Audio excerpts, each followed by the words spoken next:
because that's normal. That's normal moisture. There is a retention of water in drywall and paneling and so forth. Where it's a problem is, I normally, when it starts to get into the 15 to 20% range, is when it's an issue in my mind. So like when it starts to turn yellow, the yellow starts to, and it won't sound in the yellow zone, but it starts to in the yellow, and then I take a picture of it, because here's my objective. My objective is that I want the client to know that I saw it. I want them to know that I tested it. That's the proof that I tested it. And even if it didn't register anything, by taking a picture of it, I can show that I was there, I did it. And to your point, George, I would say monitor for any future activity, because you're there 3 hours, right? You're not spending the night, so you're doing the best you can do based on the information you Take a have. picture, but you don't put it in the report, right? You don't put it in the report picture. You just show them the picture. Oh, well, no, good point. Actually, I would put it in the report. That's just me. You don't have to. Oh. I do it on certain things like that, because what I want to know is that I want them to know that I know that I did it. I'm not just saying I did it, I did it. Here's the proof that I did it. And I'm showing you what the reading is, and it's showing nothing, or showing 20% or whatever it is, or maybe it's an active leak. Let's say it's showing up 30% or more. I want them to see that it is, in fact, leaking. But you don't take pictures about nothing else though.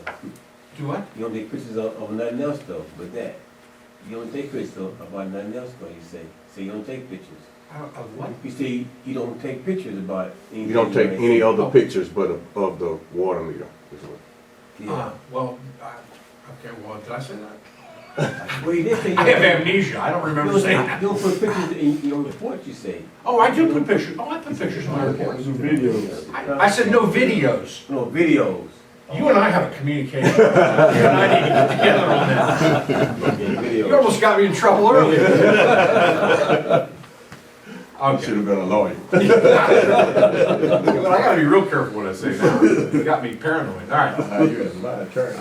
We talked about the jagged edges of a water stain, okay? That's what it looks like. We talked about how water leaks are repaired, okay? This is one being, done on the outside of the house. Dry lock, we talked about that. It's the least desirable way to try to guarantee future, water I do penetration. about every couple of years. Okay, as I said, one of the more popular ways now is actually doing the interior drainage system, right? So basically, the way I describe it to a client, if they want to know what that is, what's an interior drainage system, how does that work? I say simply, imagine this. Somebody comes along that south wall of your house on the inside, right, basement wall, and they basically remove the concrete, okay, from that area. They put a gutter in, essentially a gutter. They cover it back up, okay? Now when the water comes down the wall and before it ever gets inside, it goes into that gutter, and the gutter transports it out of the house. And there are two ways that can happen. Either gravity, if the house is on a slope and it can gravity it out, that's the ideal way because you don't have to hook up a pump. A pump is a mechanical device which can break, right? So the preferred method, if they can do it, is just allow gravity to take it out. And once gravity has taken it out, you're dry, right? So that's really the most preferred method. And here just gives you an idea of an illustration of how that works along the wall and the pump. One of the keys that you're gonna clue you into a basement situation, I just use good old Mother Nature and my senses. When I walk into a basement and it smells, you've all been in the musty mildew basement, right? Yeah. Can't get rid of that smell. Well, if you smell that, there's water somewhere. Now it could just be, if you're in a basement, some basements, there's going to be moisture in a basement. You're underground. But if you have excessive moisture in a basement, that smell, if it's excessive, that's going to clue me in to start looking around a little bit closer to see what might be going on. Is there a dehumidifier in the basement? I see a dehumidifier that's running consistently in a basement. That tells me there's a lot of moisture in the air, right? Yeah. Moisture, it's coming from somewhere, okay? Hmm. These are other clues, you know, if you see boxes that look like they were wet at one time. You know. On the wall. Yeah, the wall has What happened? Wall was kind of Oh, big Water old stain. stain, yeah, I see that. water. But you know, it's interesting when you know, these are little clues, okay? I'm just telling you to look for. You know, does this basement hold water? Did they ever have any water in here? Well, I look along the baseboard. And sometimes you gotta look carefully. I was in a house doing an inspection, last year, where it was a finished basement, and I saw that little jagged edge of water that was along one wall. And I took my moisture meter and I tested it, all along part of the wall, nothing.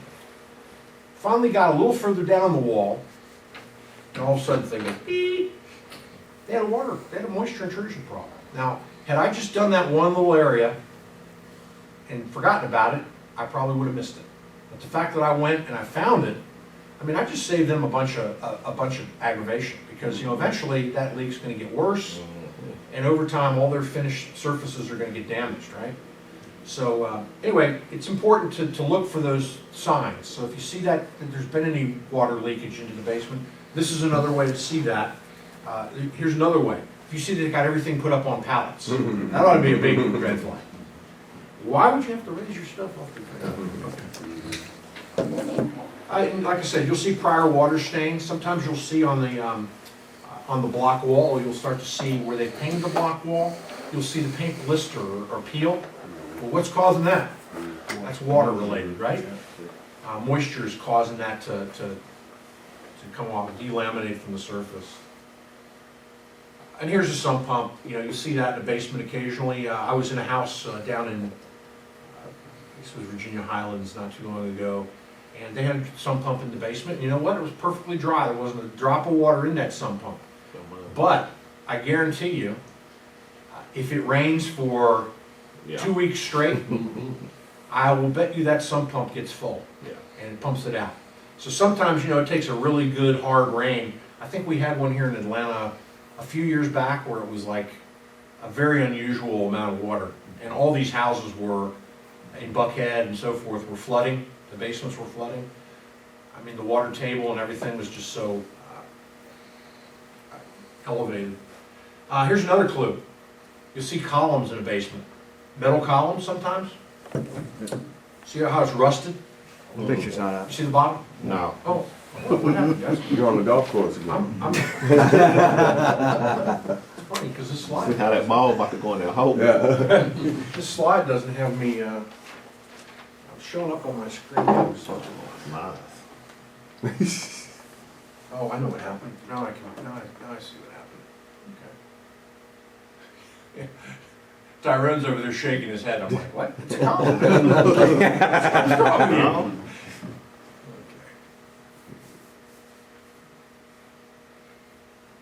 Okay. Are we back? Okay. All right, so this is what I was talking about. You see a column that's rusted? That's kind of a sign that there's been some water down there that's been standing. Sill plates. You know, you'll be able to look as you look around with your flashlight and you're walking and you start to see sill plates that are rotted out or, you know, clearly starting to show signs of moisture. That's going to be another red flag to you. Rotted sill plate. You know, again, those are all moisture-related problems. You're going to see this a lot too if you go into a basement or in a crawl space. You want to be looking around not only for external water issues, but internal water issues. So you're going to see discoloration in the subflooring. You'll see discoloration around plumbing fixtures. You know, that's another reason to have your moisture meter. All right, because if it is a plumbing fixture, chances are you will get a positive reading if you turn that fixture on. And that's something I do. You know, I will turn on the fixtures and I'll let the water run, hopefully with the drain plug, you know, open so that, you know, we won't have a flood. But, you know, the idea being that if you run the plumbing fixtures and there is a leak, you'll be able to detect it with your moisture meter, where you may not be able to get the water from outside because it just hasn't rained. The other thing we're checking with, when we talked about structure is, you know, you wanna be paying special attention to things like floor Wow. joists. Have they cut into the floor joists? Yes, they have. Yeah. Well, that is not a proper technique, okay? It is for the guy who installed that drain because Make he just sure- wanted to get the heck out of there, Yeah, right? But structurally, you've now just weakened that floor joist, and Yeah. that floor probably in that particular part yeah. is over time gonna get weak. Okay. So you wanna look for stuff like that, okay? You'll also see it, here's another example. Mm-hmm. You know, they've cut into the floor joists because it was convenient, and that's something you wanna call out to your client, okay? You wanna use your common sense, that's the bottom line, is you gotta use your common sense, unlike this guy character. And, you know, we talked a little bit about this earlier, but that's why we have the code checkbook too, which is a kind of a good guide to take a look at. Again, you're not code inspectors, we're not trying to be code inspectors, but we can use it as a reference document, and I think as a reference document, it's a good tool, Yeah. okay? There are, anybody know what these are called? I've been engineered. Engineered. Engineered laminated beam. Engineered. As opposed to using what? Real wood, like just straight Right. 2x12 or whatever. It's become very popular to, you know, to use these I-beams, you'll see it a lot. Called dimensional lumber. Nothing wrong with them, dimensional lumber, nothing wrong with them, they're fine, I mean, they're good. For the floor, for the floor. In fact, the people argue that they're better. Yeah, they're stronger. They're stronger, exactly. Well, not if you have a Even though they leak don't though. look stronger. Huh? If you have a leak, You got a leak, they gone. Yeah, Yeah, if you have a- well, Cause did it's somebody hard. say something, somebody have a comment? Now with that floor, George, with that, for the floor? Yeah, that's this happens to be, yeah, this is a floor joist, right? And the reason I bring this up to you is because, you know, we're talking about cutting into lumber, right? Which is structurally a bad idea. Normally, what you're gonna see in the webbing of these I-joists is you'll actually have areas where they are designed to be cut out for plumbing connections and air conditioning, you know, I'm about to ask that. ductwork and so forth, okay? And the important thing is you never wanna cut into the flange, okay? That's the flange right there. You don't wanna cut into the flange. And, you know, if they do, then they've just Ruined it. Compromise. damaged the integrity of that structural component, right? Another thing that, and this is just a small point that I'll throw out to you, is a squash block. Those are called squash blocks. And those are used when you are using these I-joists because, and you'll find them at load-bearing walls, and they should be installed there because they provide the additional support in reinforcement, exactly, between the webbing, okay? And you'll see those on the, like I said, load-bearing walls. One of the other things you're gonna need to do while you're down in the basement is you're gonna need to test the sump pump, okay? And we talked about that yesterday, about testing sump pumps, but, you know, take a little bit of wood, piece of strip of wood, maybe carry it to your vehicle, and then just lift up on the float switch there, and it should kick in. You don't wanna hold that position, because you'll burn out the motor, but just enough to know that it's working. No metal rods. Don't use a metal rod, yeah. Light up my world. In the basements, we're checking for proper railings. We wanna check, you know, here, you'll see this a lot in older houses. You know, what's wrong here? Outside rail is missing. Well, yeah, we don't have any railings, so somebody could fall off of there and do some serious damage to themselves. I just got a quick question for you, but Yeah, is there any code, or would you, if you look at those stairs, how long they are, you would think that there'd be some kind of support in the middle of it. yeah, you know, those, 300-pound woman. yeah, those stairs are wrong for many reasons. Would you walk down those stairs? Probably not if you were looking at them first before you did that. But, you know, what I would be concerned about most is if I walk down there, I'd be concerned that A, it doesn't have a railing, And B, I would probably recommend that they put in some sort of structural Or support that roll of deep. between those stringers to prevent, Mm-hmm. you know, to prevent those stairs from collapsing. We talked about shrinkage, right? And I just wanted to throw a couple more slides in there about that. We're not measuring these things, right? Okay. But for purposes of this slide, just want you to recognize that, you know, the shrinkage and settlement cracks are very common, these small cracks. You know, so don't be so alarmed. When the cracks get a little bigger, you know, 3/8 inches or more, you know, maybe you get further investigation. Now remember, this crack, and this is probably a bad example, because this is in a floor, in the basement floor. Right. And what did we say about basement floors? It's not. They're not structural, right? Yeah. So if I saw this crack in the basement floor, that's the only place I saw it, I probably wouldn't be worried about it at all. I saw that in the wall, Yeah. okay, we're a little bit more, the antenna go up a little bit, right? Okay, we want to identify any of the openings. We talked about that a little bit yesterday. We want to make sure we seal all that stuff.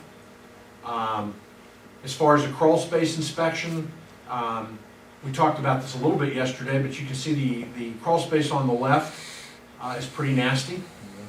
Crawl spaces can be nasty. That's nothing wrong with that. You know, what we're missing here is anybody tell me what we're missing on the left? Plastic on the floor. Yeah, we're missing a vapor barrier on the floor. You know, we've obviously had some water penetration in there. The latest and greatest is the clean space, which you see on the right. Looks good. You know, more and more companies are trying to sell people who have crawl spaces on this.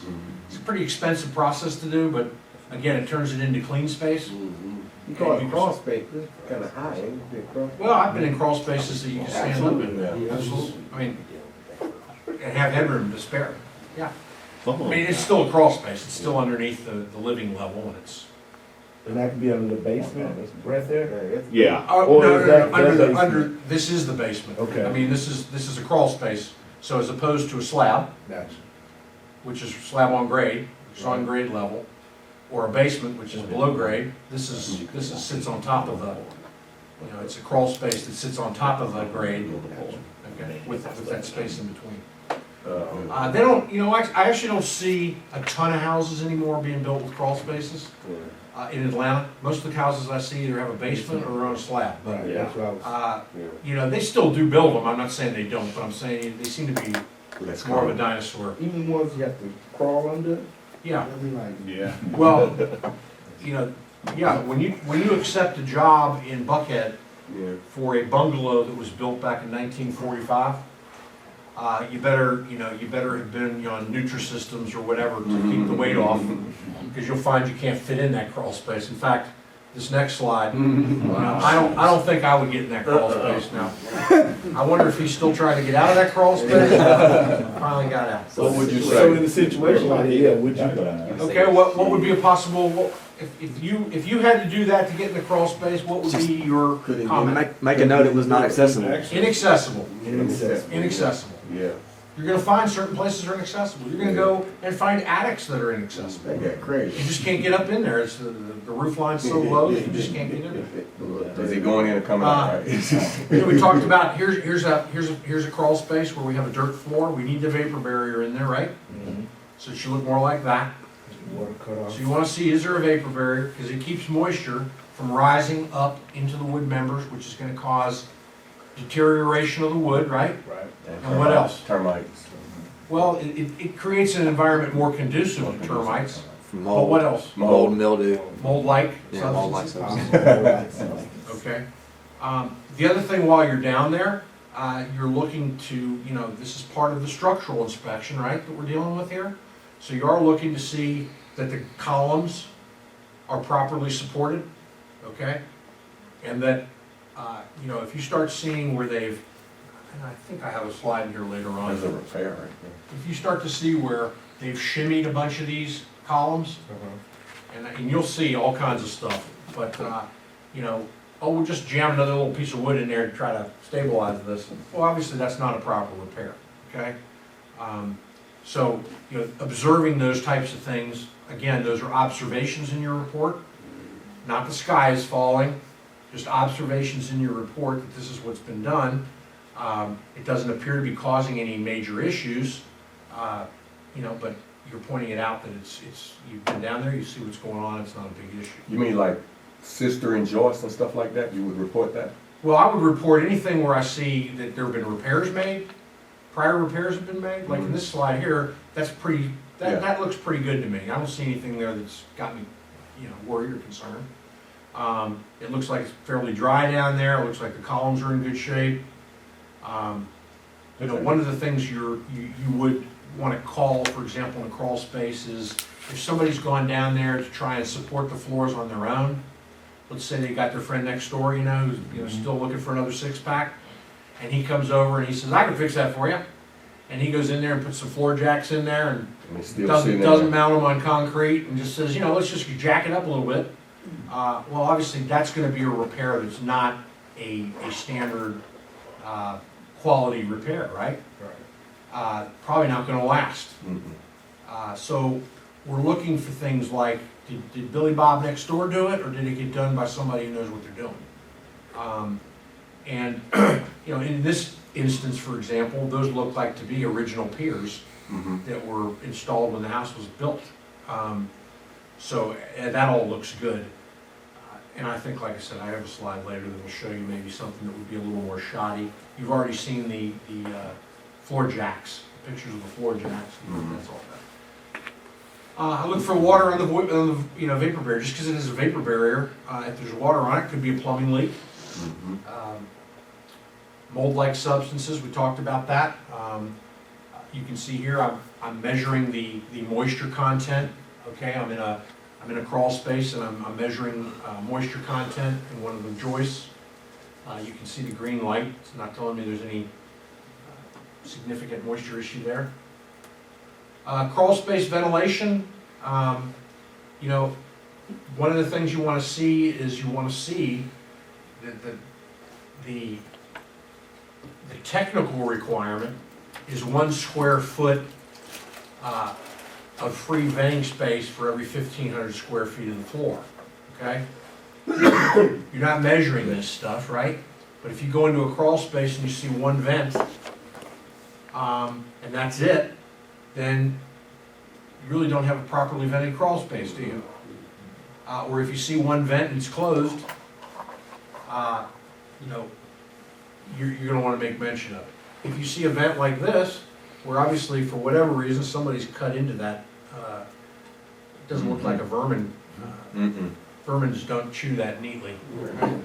But, They don't normally obviously, chew wide. obviously you're inviting the vermin in, that's their little entranceway. Yeah. You're just giving them their, might as well put a little welcome mat out there for them. Like the exhaust, like the cut for exhaust or something. Yeah, maybe. Installation in the crawl space. Ken mentioned this the other day. Is it installed correctly? So what is the deal when you install ventilation in the crawl space? They gotta be on the other side, the warm. The vapor barrier side goes where? Against the warm Against the side. warm side of the house, yeah. Exactly, against the Yeah. warm side. Yeah. So like that one slide I showed you with the paper where it said, you know, Right. install this side towards the warm side. Right, The right, guy obviously didn't read, right? like that. Is this installed correctly? Yeah, Mhm. yeah. No, no. Huh? Wait a minute. Nuh-uh. Oh, what did we just say? Where were I been? The warm side's on top, ain't it? That's wrong. Yeah, this is upside down, isn't it? Mhm. Yeah. Warm side should be against it, right, Ken? That's right. Okay, Mhm. just checking, Ken. But in my You are insulation man. They did it upside down in my basement. All right, well, and it's done upside down a lot, okay? On the paper, keep the warm side up. And the reason we don't want it, That's the back the there. reason we don't want this scenario is where's the moisture above it? It's trapped, Up isn't it? against the insulation You itself. can't get rid of it, so we talked about, you know, in crawl spaces especially if they're uncovered floors, moisture's going up, right? Yeah. All right, so if the moisture's, and you got the moisture going up, you got the warm air from the house coming down, Yeah. so that stuff's getting trapped. It's getting trapped between that paper and the floor, so. All right, what's wrong with this picture? A lot. What is that? What do you see there? This is a crawl space. Well, it's wrong again. Is that a pump? All right, well, you've got, the insulation's fallen down, okay? You That's see that in right. crawl spaces? Yeah, Oh. down. If it's fallen down and it's not installed, And it's it's still not doing wrong. any good, is it? Right, and it's still wrong, right? Yeah, it's still got the upside vapor down. barrier side on the wrong. Right, right. We talked about floor jacks. This, when I see a slide like this, I go, does that guy look like a professional installer? I'm worried. No, but, the whole idea behind the floor jacks, and we'll talk a little bit more about floor jacks, I got some pictures, so. Anyway, floor jacks are used as, in general, they're used as a shortcut, let's face it, it is a shortcut to repairing a floor, right? It's supporting the floor joists, because the floor joists are sagging. Why are the floor joists sagging? Well, maybe the building's just getting old.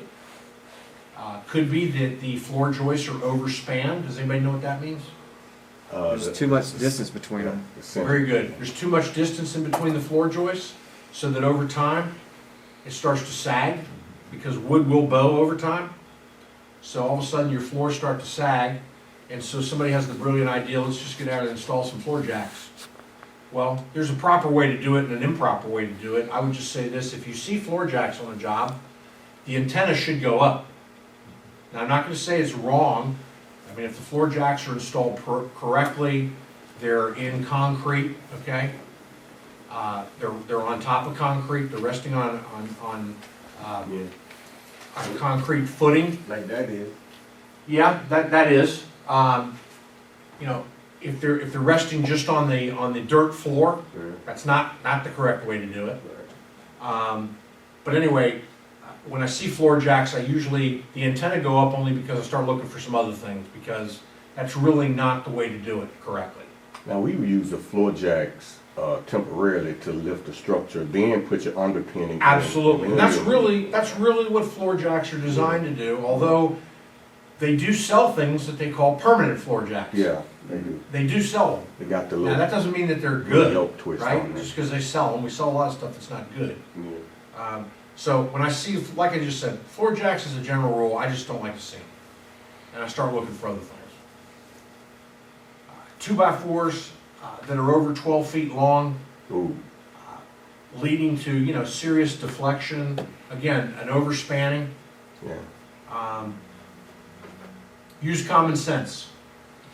The bottom line is, you're the general practitioner. You are not the cardiologist, right? Right. So when you see something that doesn't look right, you need to err on the side of caution, get somebody else to take a look at it. That's the one that can This stay. is, we're talking about floor jacks. This is an example of, notice the holes in the floor jacks? Yeah. Well, sometimes I'll see these things installed.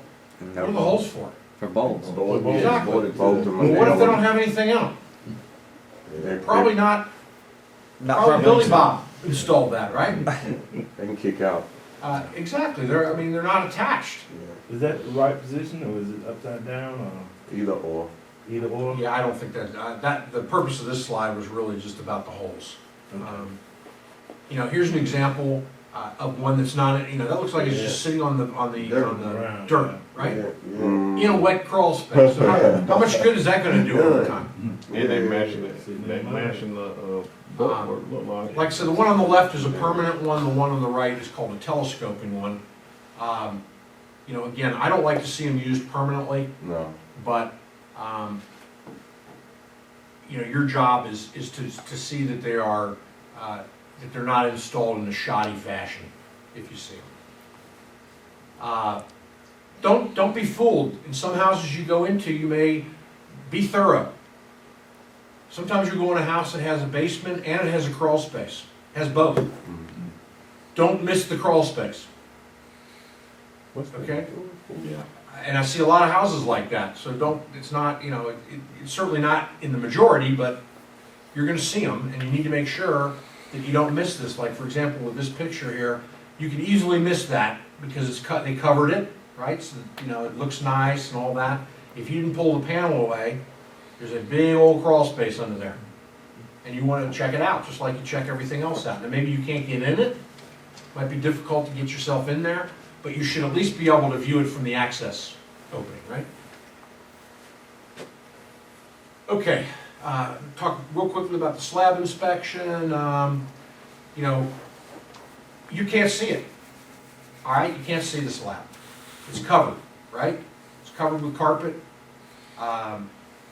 you know, hardwood floors, whatever it's covered with. Right. You know, engineered floors, whatever it is. So the only thing you can do is you can walk the floor, and I do that. And I tell you, one house that I went in a couple of years ago, I was in this house and it was a slab, and I'm walking through the living room and I see this hump in the carpet, and I'm like, somebody just didn't lay the carpet right. And I'm walking over it and I step on it, and all of a sudden I realized, this is more than just, you know, it kind of had that feeling like maybe somebody had rolled up some carpet underneath it, and it was like, well, that's kind of odd. Yeah.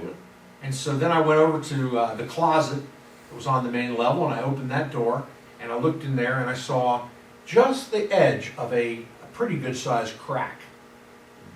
Well, of course, I'm a home inspector. I'm not there to do an invasive, you know, I'm not cutting away the carpet and all that stuff. That's just not what you do. Yeah. So upon further looking around, of course, the outside of the house and so forth, what basically was happening there was the slab had cracked. Slab. Big crack, all the way through the slab. Well, fortunately, of course, I called it out, and I called in the big guns for that one, because I knew there was something definitely wrong. And that was one where the chimney had separated also from the structure, so they had some issues going on there. But as it turns out, I ended up running into these people that were gonna buy the house.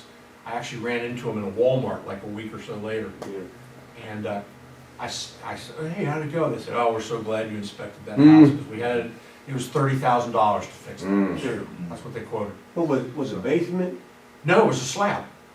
This was Slab. slab on grade construction, Oh, okay. and it was just a poor, I don't know whether it was a poor, Yeah. or poor, you know, they had it on bad soil, you know, just on they had poorly compacted soil or whatever it was. That wasn't really my job. Yeah. It was just, I knew there were some issues there, and, you know, when you find out that you've saved somebody $30,000, Right. yeah, that makes you feel better about what you're doing, you know? Right. But yeah, What kind of problems would incur from a broken slab like that, possibly? I'm just curious. what would cause, or what? No, what problems could arise from a broken slab in a room like that if the slab had a good crack in it? Well, like Just I told moisture you, I mean, give you, again? you know, moisture, let me ask you this question. You know, just the ability to live there. I mean, you can't, you know, like I said, when I'm walking through that living room, you got a big old hump in the floor. You know, just from a livability standpoint, that's a big problem, but worse than that, it's gonna get worse. Yeah. Plumbing Chances issues? are. Oh, you're gonna have all kinds of issues. And remember, all this stuff is, you know, we talked about the structure, all these things being interrelated. If it's affecting one aspect, it's probably gonna impact, you know, it was impacting the chimney. Chimney was separated from the house. Like I said, it's likely to get worse over time, but yeah, you got issues with, water issues and just a whole bunch of different things. Probably worst of which is probably further movement. Here's a crack, you know, that you might see, again, on a slab. You know, my thinking is, if I don't see, a lot of it's gonna be the extent of the crack. How far does it go? How wide is the crack?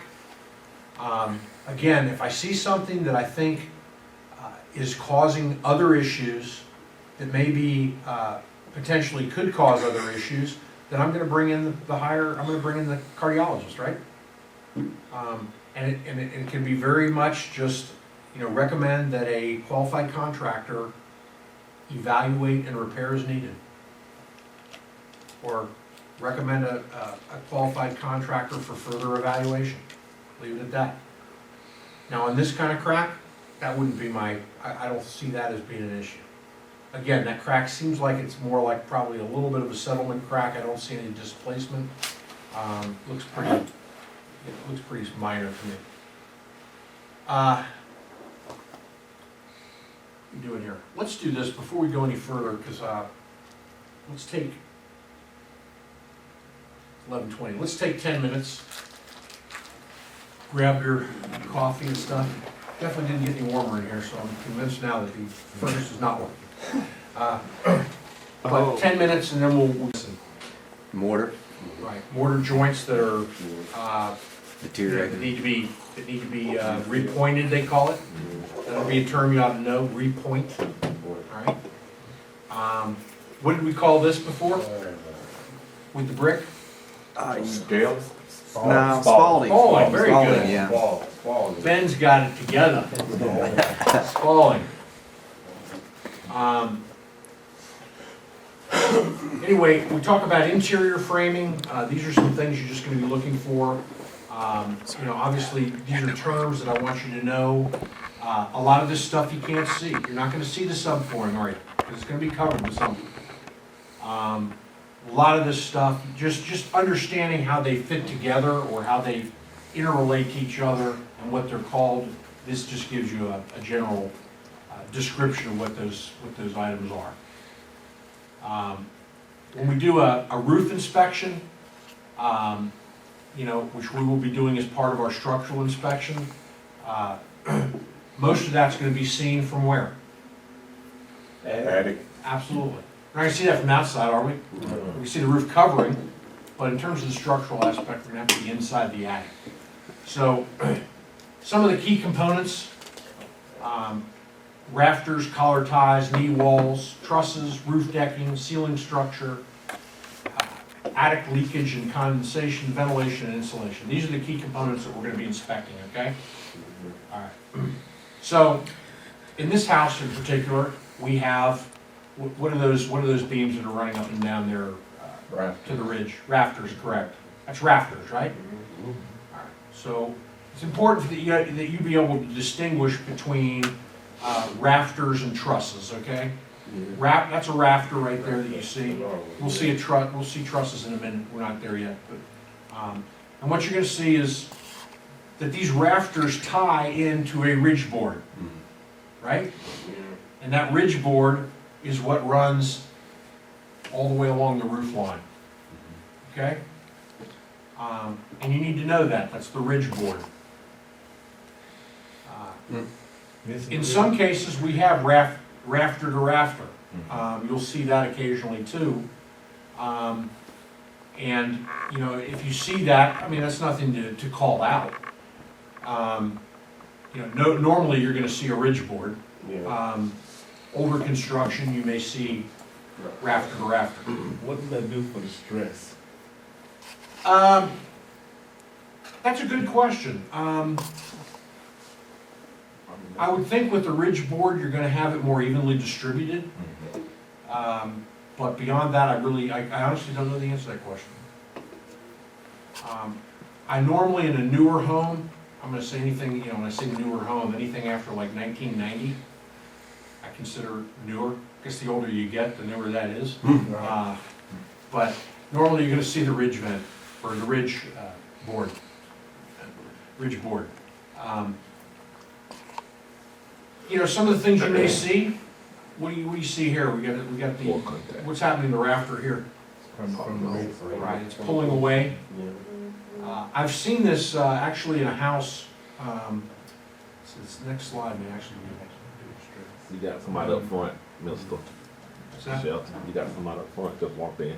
Somebody else walked in? Oh, you know what, it might be the guy with lunch. Oh, then. Yeah. That's what he does. That's, okay. Okay, it's okay, they've already paid for it, so hopefully they're gonna just leave it there. He did. Oh, good.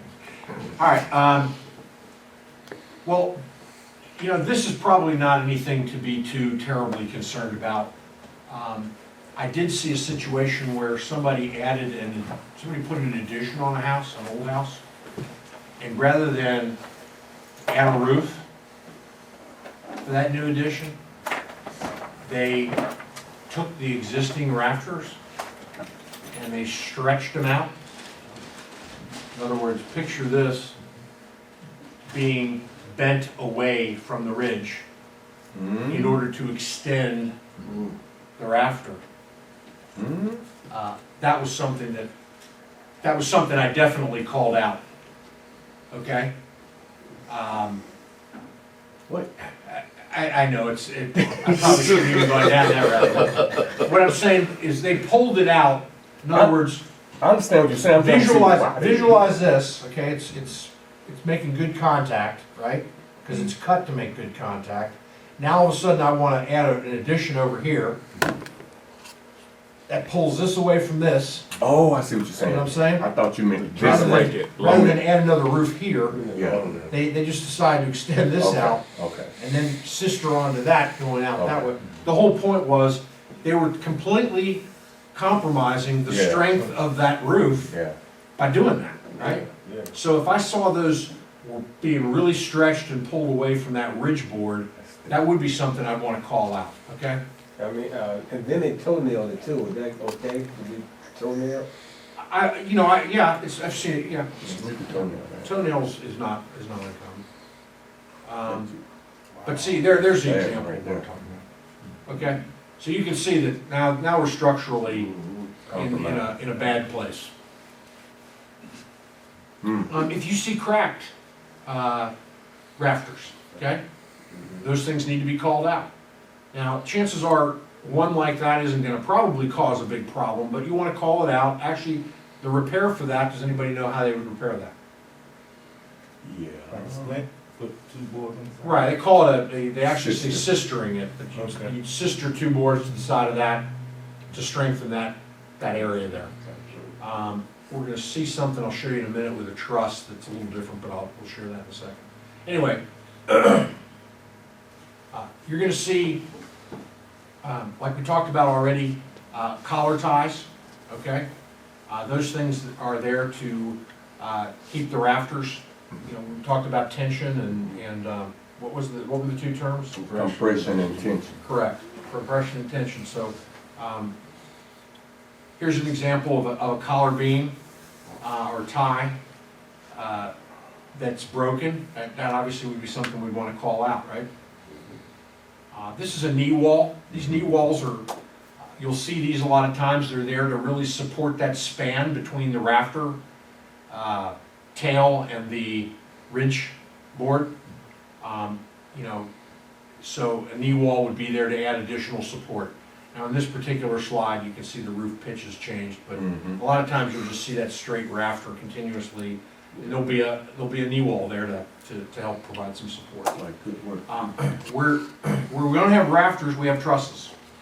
Okay, this is a very common thing, you'll see this in a lot of construction. Basically, there's no, trusses are just basically manufactured off-site and they're transported to the job site. They're just very common now. Most of the time you're gonna see it, especially with these big builders that, big box builders or whatever you wanna call them. All kinds of different types of trusses. It's not important for you to know the different types of trusses, okay? Just know it's a truss. Okay. We could sit here and talk about these things for another 20 minutes, but why waste the time? Just understand, what are the things that are gonna make you see it's a truss? Well, you notice the exactly, and what do they call those? Lights. Place. Yeah, they call them, Is it attached to the rafter? gusset plate. Yes. She's drawing a big blank there. Mhm. Gusset plate. And when you see those gusset plates, that's when you know you're dealing with a truss system, okay? That's one of the ways of telling that. These are two of the more common types of trusses you'll see, a Fink truss or a Howe truss. But again, the thing you're looking for is you're gonna be making sure that the gusset plates are properly installed, that there's no compromise there. You'll also be looking, and I got a slide here in a minute, I'll show you something else you should be looking for. In fact, I saw it on an inspection the other day and I added the slide. Here's some missing gussets, not properly attached. Believe it or not, when you look at those gussets, it's like, those are the attachments, okay? That's what's holding these things together. That's it. It doesn't look like they can hold them together very good, does it? They're actually stronger than nails, though. Exactly, Yeah. they are very strong, but if they're not attached completely, then they present a point of weakness, right? And they need to be pointed out. Now, here was an example, that I saw this repair in an attic like a week ago. Hmm. There was no gusset plate. Now, you're laughing at that, okay? That's what I did, when I first saw it, I was like, huh. It's wrong. You can do it. And no gusset plate, It's strong though. well, you know what? You can do it. Right across from it and below, this is what I saw. This was the engineering approval. Hmm. And that's exactly what you should see. If you're in an attic and anybody's messed with a gusset plate, or anybody's messed with one of the beams, and you can tell, you should be looking for one of these. Yeah. Because this is the engineering approval for that repair that was made, and as long as it's approved by an engineer, it's good to go. So like you said, it looks strong, but I would have called it out unless I saw this piece of paper here. So, you know, But since the piece of paper, then you don't have to. I didn't even call it out, Gotcha. because you know what? Good enough for an engineer, that's considered a permanent repair. I used to bill for like carpentry class, when we gave the truss away for free. But it was just like a grade for us. We never did use the metal plates. He always had us cut pieces of wood, and that's what we done. Really? Yeah. Well, you know, again, these things can be altered with an engineer's approval. So, as long as it's not on me anymore, right? Without that paper, you're writing it up though. Exactly, I am, because I don't know whether this was the guy next door came over and said, I'll fix it for you. Okay. You know, I'm not gonna take that chance. Okay. Hopefully the homeowner's got that in a file somewhere if it's not hanging up there in the attic. I think a good place for it is right there where it is. Right there where you can see it, So yeah. everybody can see it. Okay, we got notched cord here. That's not a good thing, is it? No. No, shouldn't be notched.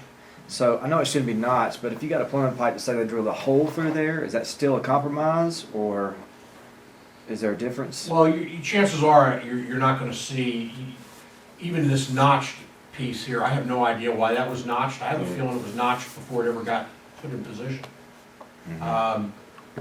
You know, you wouldn't really typically up in an attic. I would, and if I see holes drilled into rafters or, you know, into truss cords or whatever, I'm gonna point that out. Because that's weakening. First of all, there's no need for it in an attic. What are you That's doing what in an attic? that's what I was about to say. We can hide, you know, always adjust I that. understand. I'm What's thinking that? more in a You crawl know, it's space. just trying to do, you know, so you ain't trying to hide nothing. Or Right. When they build houses now. Yeah. But it's okay in a crawl space all to the do that, like if you're running electrical vents. wire. Sure. Holes Yeah. through Yeah, the- yeah. Mhm. And you'll see that a lot. Yeah. That's how the house we built. They always do, I mean. Yeah. This is, you know, just roof decking. You know, decking, as we talked about with sheathing on the side of a house, provides an incredible amount of support and strength. He is way up there with no towel. You'll see this in attics too, just so you know what they are. These are called H-clips. They're called hurricane clips. Yeah. They're basically there to, you want some sort of spacing, first of all, between decking, because decking expands and contracts. And if it's touching, if it's right up butt, you know, to butt, basically you're not allowing for that expansion and contraction. So the H-clips not only allow for that, but they help to keep the roof, the decking from moving. Things you're looking for, of course, attic leakage. You're looking for any kind of signs of water, and that's where you're gonna have a moisture meter out and ready to use. Now, again, this is gonna be one of those situations where maybe it hadn't rained in a month. So just because it's not showing moisture does not mean you don't have a water leak. So I always take a picture of something like this. It's going in my report, and it's going in my report as a monitor item. Even if I don't, you know, see any active moisture, it's going in my report as a monitor item, because I don't know that it may be leaking. Chances are it's probably not, especially if the roof looks to be in good condition. Could have very well been, you know, a lot of times what will happen is you'll see a roof stain, a water stain, and they went ahead and replaced the roof, but they didn't replace the decking because the decking was fine. But you still have that stain, right? So, you know, just, those are the kind of various things that can happen. So you don't take anything for granted, you just point it out. And I note prior repairs. You know, if I see where somebody's gone in, you know, nothing wrong with doing a prior, you know, nothing wrong with doing a repair. Especially if it's done obviously correctly. But I want to note it because it could be the source of a future problem, leak. Any openings in the attic, I want to make sure that I'm mindful of any openings. Ken is our pest man back there. He makes a living out of people not covering their openings. Anything bigger than a quarter. Yeah, and somebody once told me they don't have any backbone or something, so they're totally flexible. Yeah, like rats don't, their vertebrae can collapse or their skulls can collapse or something Yeah. like that. Yeah. Skull If the collapses head- If Yeah. the head goes through, the body follows. Yeah, that's what I'm saying, the head. Yeah, Really? and the cat's the same way, right? Yeah. Hmm. Yeah. So, interesting, right?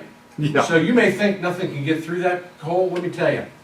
The other hint you're gonna get, if you see that little opening there, and of course the best way to see that is what? Without your flashlight on, Mhm. okay? Yeah. So when I go up into an attic, obviously I don't wanna fall through the ceiling, and so I need to know where I am, but once I get up there, if I can take, if the switch is down below, say the switch is down below the ladder, when I get up in the attic, I try to turn that little light bulb off up there, because I'm looking for a couple of things. One thing, what am I looking for? What's one of the things we talked about? Water penetration.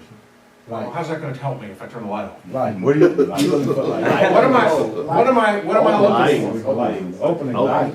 I'm looking for light. What did I say yesterday? What are we looking for? We talked about a little bit about ventilation in the roof. Soffit vents. Ridge vent. ridge vent. And I told you, sometimes you go up in there and the ridge vent's not installed correctly. Because Sometimes. the guy who installed it was the guy next door, Billy Bob, who said, I know how to put a ridge vent on, but he forgot to cut the hole for the vent. So we went up there and put this nice little ridge vent on there. It's doing nothing. And the only way you're gonna be able to tell is undo that light bulb and look up at the ridge, and if you see daylight, you'll know it's been installed correctly, right? If you don't see any daylight, probably didn't been installed correctly. Just to Yeah. clarify too, on the roof, the ridge vent, all it is where where it comes together, they just cut a gap right there. And then Exactly. just- I have a slide of that when we talk about Yeah. roofing, but yeah, good point. So anyway, you're looking for openings. Not only are you looking for openings, you're looking for, this is an extreme, I love extreme slides, you know me, take extreme slides. But it's not gonna always be this obvious. Sometimes you're just gonna see some Dropping. rat droppings, okay?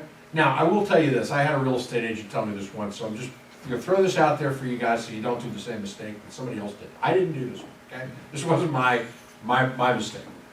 But somebody actually wanted to prove to their client, I guess, that there was a vermin problem in the attic. So what they decided to do was, there was a dead squirrel. So what did they do? They decided to take a picture of it and put it in the report. Well, you know what? That's probably not smart. Why? Because who wants to look at a picture of a dead rat in your attic, right? If I'm buying the home, do I really want to see a dead rat in the attic? I'll take your word for it, okay? Tell me I need to do some, remediation in the attic, okay? Or whatever, but don't tell me, just don't tell me. I don't want to know that. And again, what did we say about the Titanic? Right. You say there's vermin in the attic and you show them a picture of a dead squirrel, they're on to the next house, man. You just killed that deal. Question. Yeah. I'm sure there's a thin line there as far as like if you don't see the actual dead rat, but you do see droppings, what is it, hunter virus or something like that? Not here in Georgia. What do you mean? It's not here yet. Oh, the virus Yes. itself? Now, the thing about the insulation, the droppings, and there's two, I don't want to take you off the path, It's but okay.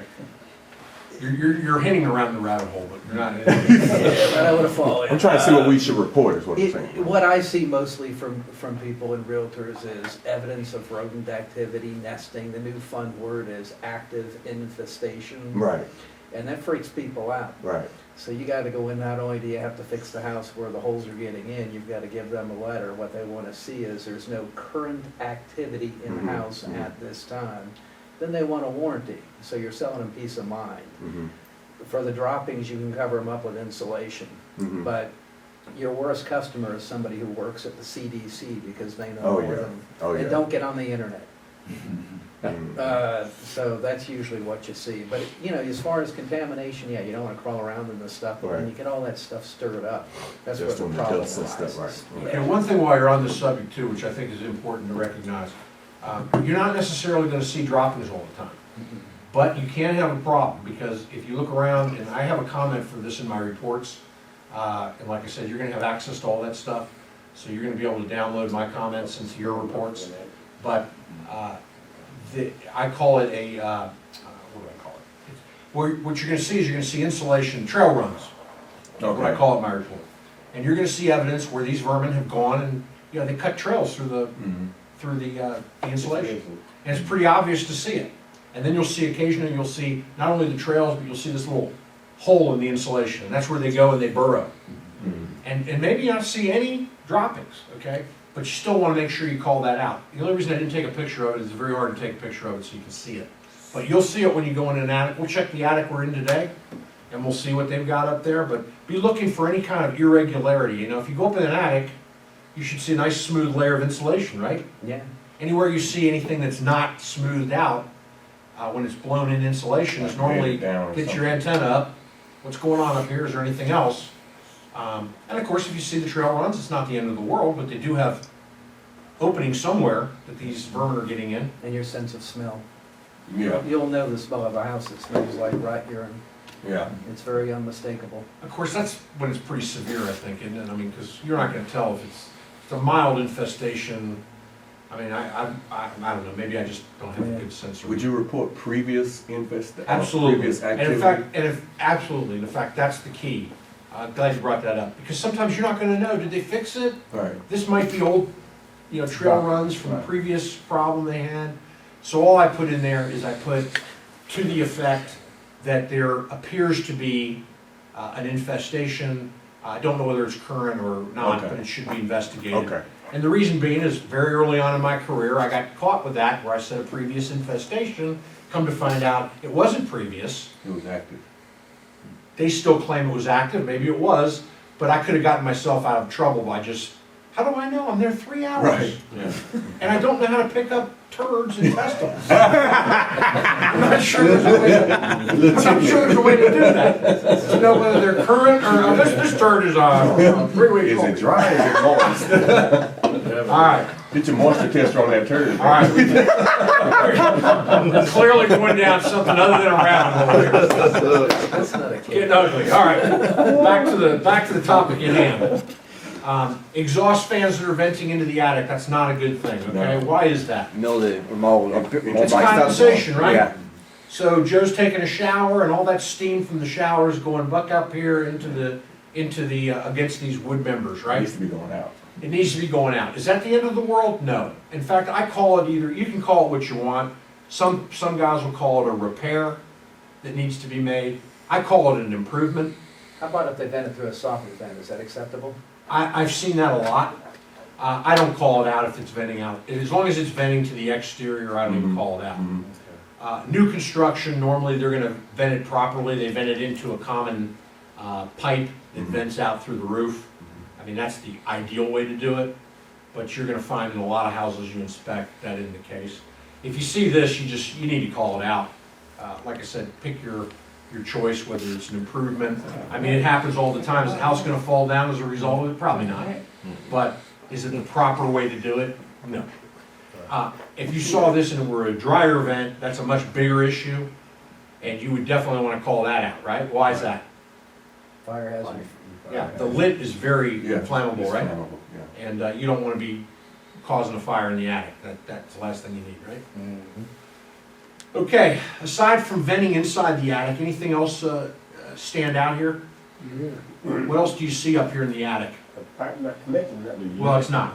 That's what I say. Aside from this, that'd be an improvement, right? We need to vent that to the outside somehow. More The unit, Yeah, very good. Notice how we're missing insulation? Mhm. Yeah, This is what I was trying to tell you about. If you go into a house that's been there for 20 years, I don't care that it was R30 insulation 20 years ago. It's Okay. compacted. With people going up there, putting boxes up there, storing items up there, running around, new roof up there, maybe they had a roofer up there, who knows? Maybe they had some vermin up there running around. All that stuff compacts, obviously, the insulation. So you take something from R30 down to R nothing, basically, right? So here's an example. They put an exhaust fan in probably up there and moved some insulation around. Now we have no insulation around that area. That makes a big difference. Tell you the true story, this is how big a difference it makes. I have a rental property, and I don't even know why I didn't know this, but I had this rental property, and I had people living in it for a long time, so it was no issue. And all of a sudden, I got a call from a tenant. My tenant's been there a little while. She calls me and says,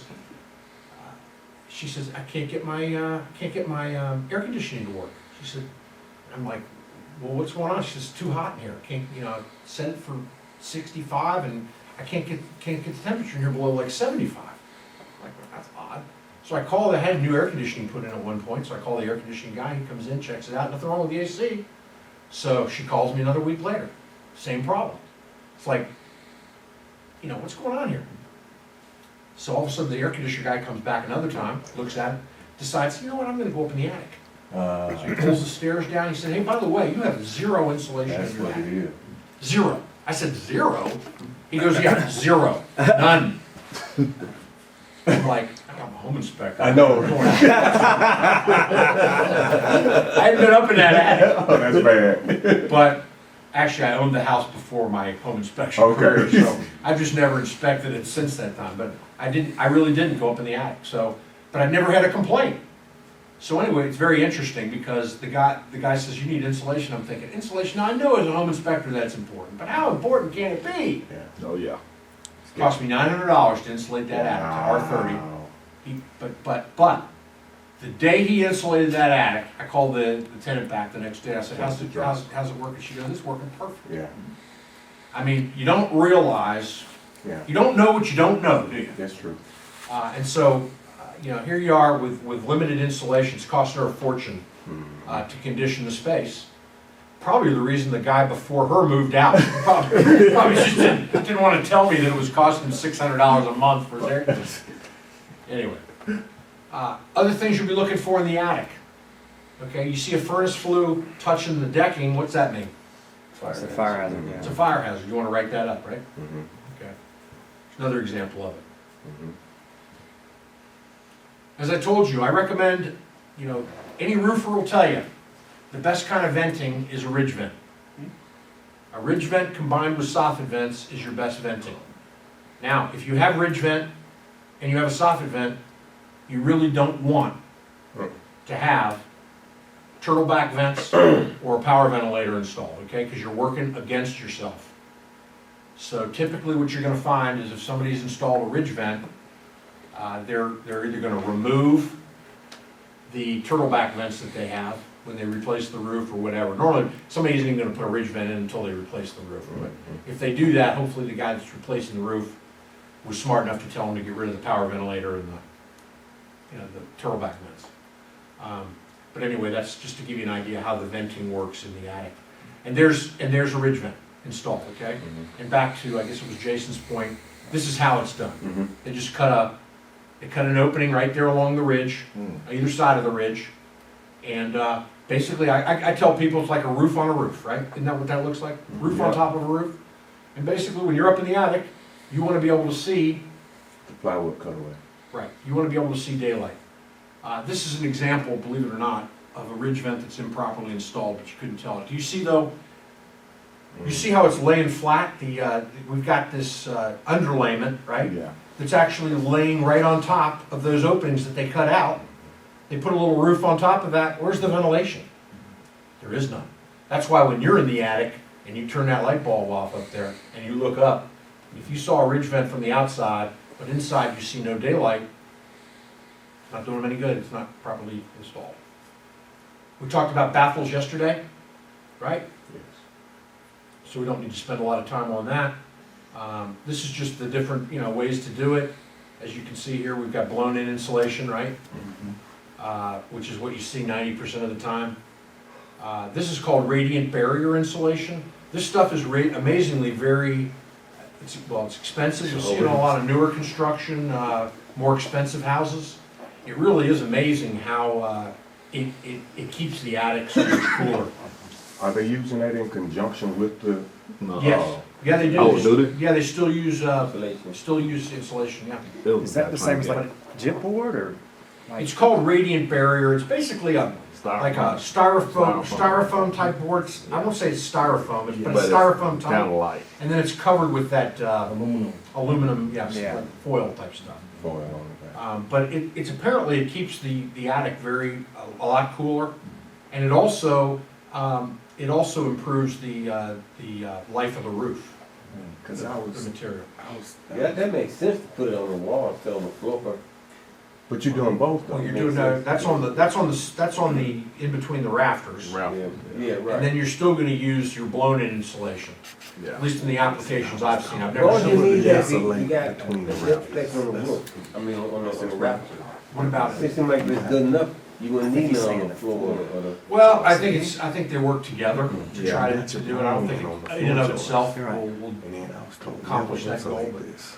the other thing is you got the Well, they're doing it right foam there, though. that they can blow in. Yeah. There are two different types of foam that they have, open cell and closed cell. For purposes of, you know, home inspection, just understand that they're two different types. If you see this kind of an arrangement, I'll tell you what, it's actually, it's the best that you can get. It's I expensive. mean, it's very It's expensive. expensive. I mean, I can tell you exactly the difference, because, you know, I told you the house that I got it was $900 to do, small house, $900 to do the blown-in insulation. I asked them what it would cost to do that, $3,600. Wow. So, 4 times more expensive. But it's also creates, your attic is now a living space. Your attic will be almost the same temperature as it is the floor below. Wow, that's nice. I mean, it's pretty neat. Yeah, I mean, it's very cool that way. You're amazed, because in the middle of, you know, August, when you're sweating bullets when you go up in an attic, you go into one of those that's had that done, and literally, you're just like, wow, this is nice. So Yeah. just deducing, I guess they could have voids in that, which would make it not be as efficient as it could be if they didn't spray it right or something. Is that They don't have something- voids anywhere. They seal it up. I'm just saying tight as you could look for something like that though, right? I mean, Well, oh yeah, you could. I'll tell you what, though, when you go into a house that's had that done, They normally they do are that. there's no ventilation up there. They've sealed it tight. wow. They're literally shutting it off. And they don't put insulation on the floorboards either if Nope. it's new construction. No, they don't. I normally see that in the walls, not in the rafters though. Well, they do it in both. I mean, I guess it depends on. How much money you wanna spend. Yeah, exactly. But I've been in some houses where they had an addition done or whatever, and they've done this, Yeah. and it's like, it is amazing. You go up there and you're like, aside from the fact it doesn't look great, I mean, it just looks like a bunch of spray foam, it looks kind of, I mean, you're like, hey, you could turn this into an office up here, you know? Do you mind pulling down your deck stairs and going up to your office? Your attic stairs and going up, kind of strange that way, but it's nice up there. You have to screed it to finish. That insulation, what's wrong with this, guys? That's all the way up to the soffit. It can't breathe. Yeah, There you go. We need baffles, right? yeah, right. Okay. Okay, I think we're done. Back to the golf course. Yes. Okay, we're done with that section. It is to anybody that inquires with GAHI, you know, where can they get home inspection training? So, they were kind enough to at least, give me a shot to, hopefully you guys, you know, we didn't blow it already. No. Anyway, so Will's here for that purpose. Anything you wanna comment on, Will? No, just going to say, you know, as you complete your training, the other thing obviously is continuing education. And that's one cornerstone of the Georgia Association of Home Inspectors, is every other month we have a face-to-face training bringing in experts. It's a Saturday course from 9 to noon, and you do get 3 CE credits, continuing education credits. So look at our website, gahi.com, and we have a running banner of our next, you know, training that we have. And obviously, if you want to become a ICC, you know, code certified inspector, R5 certified, you know, that certainly is what GAHI is about, and we look at that as a major differentiator in terms of your marketing credentials, as you mentioned, in the industry. And increasingly, you'll see partners like real estate agents that you know, connect with will be looking for that GAHI certification just because they know they are reputable. As many of you know, having a license in Georgia is not needed. And so you do need those credentials going forward to give yourself credibility. Great, thanks. What's the website again? What is that? Sorry? The website again? Yeah, it's gahi.com. You have a business card? I don't have one on me, but any information, like I said, if you just Google Georgia Association of Home Inspectors, that will certainly pop up for any information. Okay, guys, we're gonna go into roofing now, and, once we finish with roofing, we will, probably at that point, go ahead and go on to the field inspection. We're a little bit behind, but that's okay, we'll catch up. All right, so let's get on to roofing. I like that. Let's get on to it. Oh, this is John. All right, guys, roofing. Remember we talked about the ASHI standards of practice, right? Okay. These are the things you're required to do. And as you can see here, you're required to inspect roofing materials, roof drainage systems, flashing, skylights, chimneys, roof penetrations. You need to describe roofing materials, the method used to inspect the roofing, right? What you're not required to do. You're not required to inspect antenna that may be hanging off the roof, or satellite dishes.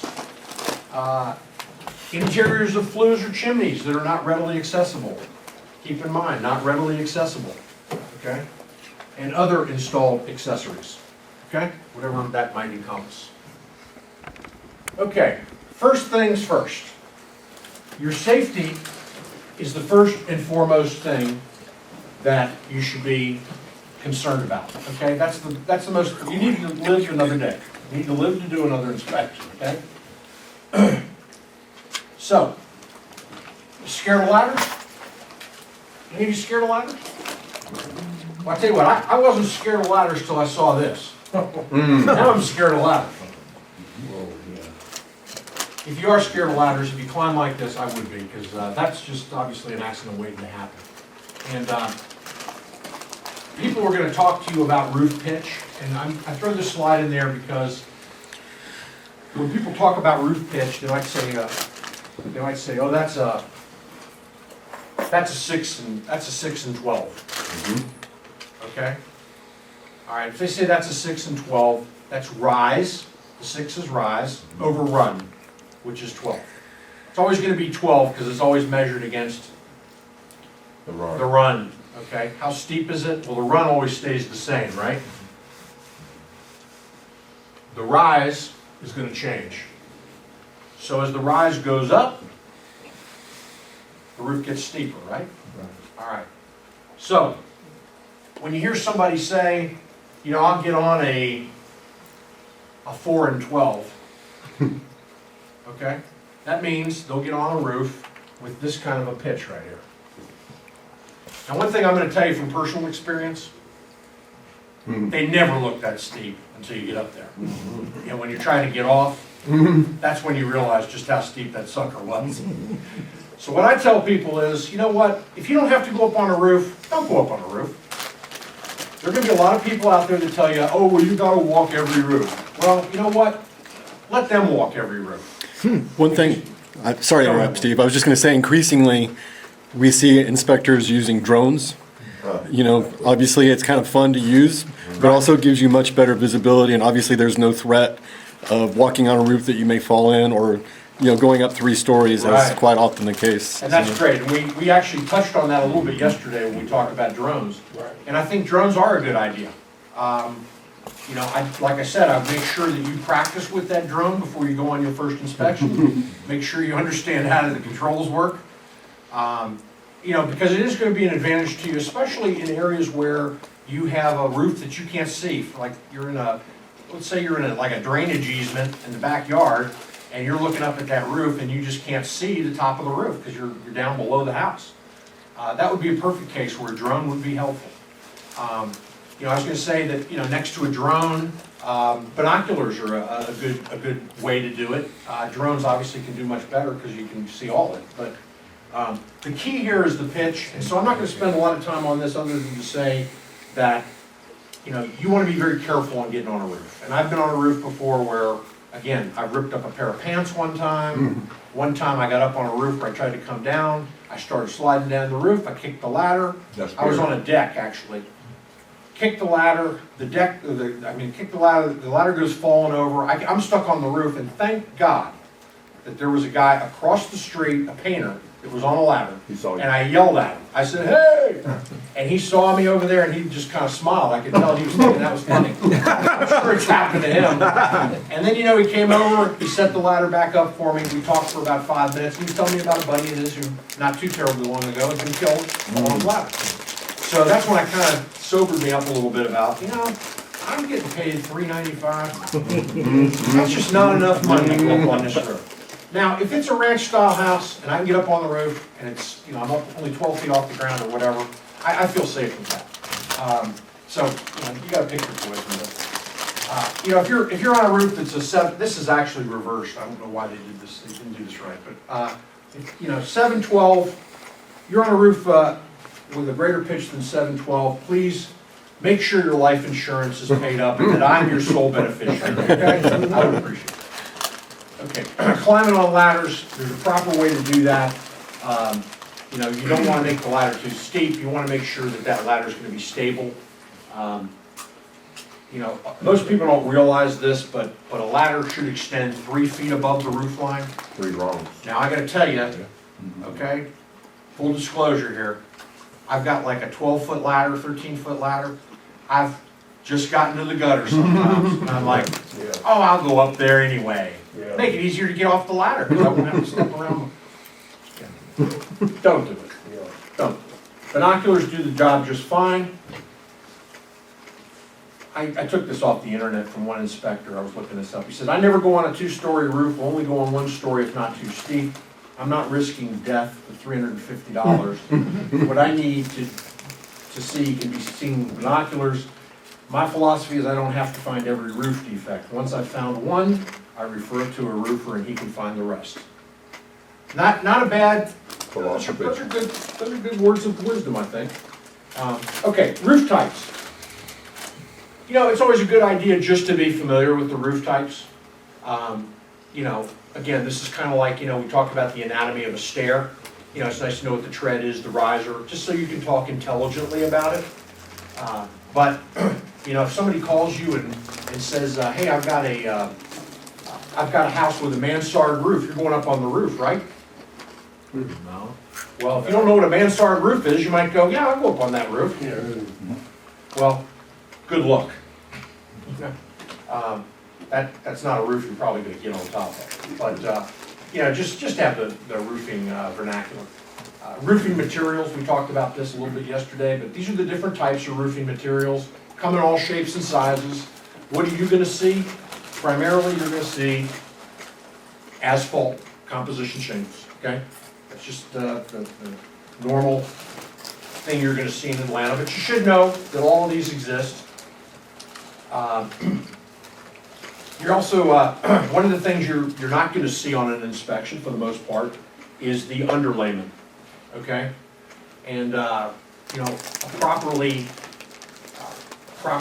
constructed roof should have the underlayment, okay? And the underlayment is there as a waterproofing source, okay? The waterproofing prevention method. And here you can get a general idea of what all the components look like together. So we've got the roof decking material here. We've got the underlayment here, and of course, he's installing the shingles here. That's like their job. I actually was inspecting, the very first house I inspected, wouldn't you know, I'm inspecting this house, it's like a Pulte home or something, and we go out into the backyard and we're looking at the house from the back, and the buyer says, what's that little hook up there on the top of the roof? So I take my binoculars and I look up there, I see a little hook, and I go, I have no idea. And I'm thinking, you know, here I'm in the first home inspection, you idiot, you should know what that is. And I'm thinking, oh, I'll try to find out. So anyway, I did find out. Go up there. You know what that was? They left the hook for the. No, it was actually, it was there, they leave them there. It looked almost like it wasn't a hook really, it almost looked like an antenna on the back of one of these new antennas that is all on the back of a car. Like a cleat. But it's actually, it's to tie yourself off when you're up on the roof. Yeah. So it was there permanently, and it's supposed to be there permanently, so if they ever had to do future roof repairs, somebody can tie themselves off. Okay. But of course, I didn't know what it was, so. Anyway, I thought, is it gonna be like this on every? Okay, so, this is my philosophy, okay? I at least like to get to the eave on every house I inspect. Okay, sometimes that's not possible. I like to always get a chance to touch the roof. That's very important to me to touch the roof. I don't have a roof fetish. That's not the reason. But you can tell a lot by touching a roof and and manipulating the shingles to a certain extent, you can get a good feel for the age of the roof. Especially, you know, we're talking about an asphalt shingle roof. So, I don't need to get up on the roof to see that, Are you okay? reporting too many layers? Do what now? Are you reporting multiple layers? Oh, yeah, well, I will if I see multiple layers. Like we said, two layers is really the max. See any more than 2 layers, that's a red flag. You can see that though from the, From the ground? you can see that from the ground, absolutely. You just need to look at the edge. Right. You can see that. But, anyway, I at least like to get to the eave, okay? That's important, I think, because, again, I wanna be able to touch the material, and if I can't, if it's too high up, I'll look for other options. Like sometimes you'll see a front porch roof, and you'll be up on the 2nd story, you can open one of the bedroom windows, and you can at least reach out. You don't necessarily have to get out on the roof, but you can reach out, and you can at least examine the shingles that you can see to maybe help you draw some conclusions on the age of the roof, that kind of thing, all right? We know there are 2 basic asphalt shingle types, right? Talk about this, 3-tab shingles and architectural shingles. Excuse me. The reason I show you this slide is less than a 212 asphalt shingles are really not an option. Okay? So once you get towards a flatter roof style, you gotta look for other options, okay? The reason being is what? Blowback. Exactly. You need a good pitch on a roof to shed water, right? And if you're not shedding the water quick enough, the water can back up, and if you've got shingles, it backs up and causes a roof leak, right? So you really want something that's 212 or greater for an asphalt shingle. Have I seen asphalt shingles on flat roofs? I have, and I call them out. Because, you know, some idiot didn't know what to do. He just said, oh, I can use it there too, I guess. That was our next door neighbor, Billy Bob. Poor Billy Bob, he's getting blamed for everything, isn't he? Architectural shingles, just for your information, let's talk a little bit about that. As I mentioned to you, you know, asphalt shingles are 20+ years.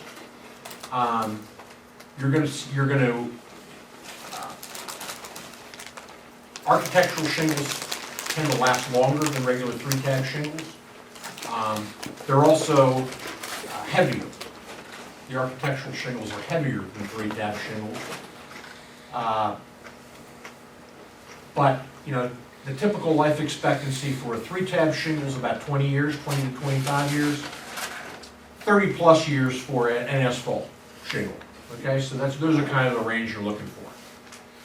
I've got a cheat sheet, you'll be getting that from me, but I'll give it to you when we start talking a little bit more about the marketing side. But it's going to be a sheet you can use to kind of, if you forget this stuff initially until you get it pretty much ingrained in your mind, you can kind of use the cheat sheet to go back and say, you know, what was the life expectancy again on that? You know, something you can refer to. Whoa. Also, you know, we talked about, there's wood shake shingles. Here's an example, obviously, of wood shake shingle that's it's coming apart. I saw this on the house, and I'm going to report that, right? You can see this here also, where the shingles are starting to bow. I mean, unfortunately, these are some things with true wood shake shingles that are just a fact of life. They're kind of like the siding we looked at yesterday on the cedar siding. I mean, it bows, right? It dries out and it bows. But it sure looks nice when they look good, when they're up there. So basically, an asphalt shingle it's a fiberglass mat, okay?